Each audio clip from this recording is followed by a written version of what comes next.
Ever wanted to blend a black and white photo into your videos? I'm going to show you a method that makes it look cinematic every single time. All right, here's a trick that most people miss. I'm going to show you two fast ways to get this black and white effect. One of them gives you more control, and that's the one that actually makes this look professional. We'll get there in just a second. First thing we're going to need to do is we going to find out where on the timeline you want to actually have a black and white photo of your timeline. So we're going to go right here. We're going to speed change this. We're going to actually go in and do a freeze frame. Click on this snowflake, and that will automatically cut the timeline right there. We're going to go ahead about 2 seconds.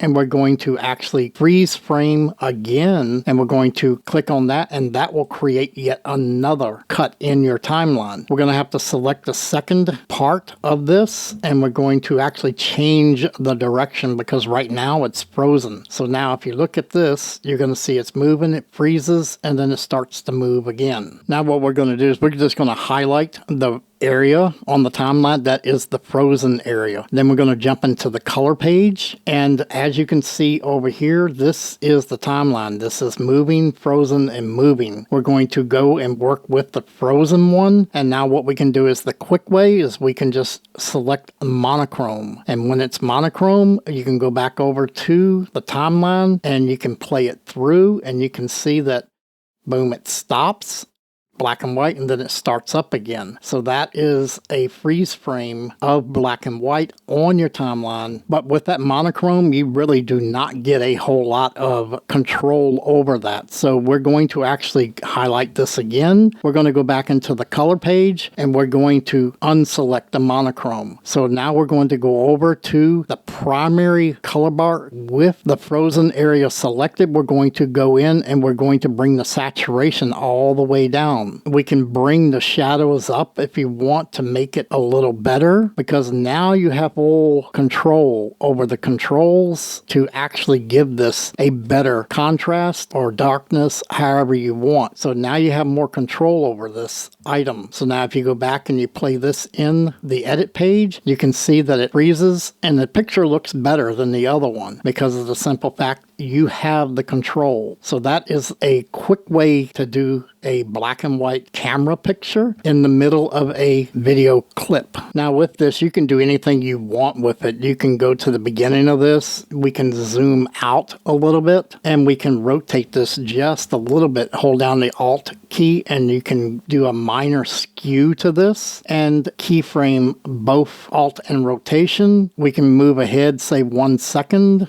and then we can actually bring that back to its normal positions. So now that when you play this back, you actually have a picture black and white that zooms in, pauses for a second so you can see the picture, and then it picks right back up where it left off at. So as I said, you can do any transform to this that you want. What we're going to do is we're going to go one step further, and I'll show you in just 1 second how we're going to do and achieve that. We're going to bring down a camera shutter noise. So when you play this back, you will have a shutter noise on the video. And what that's going to do is it's going to be like a regular cinematic movie you're playing, and then you get the shutter noise and it turns black and white. You display it for a second, and then you're back to the movie again. So remember, there are two quick ways to do this black and white photo in a video. You can go over to the color wheels, you can turn on the RGB mixer and make it monochrome. That will just give you a flat black and white picture and nothing more. Or you can go into the primary color bars and you can then adjust the contrast, you can adjust gammas, you can adjust shadows. You can do a lot more with this if you just use the saturation. When you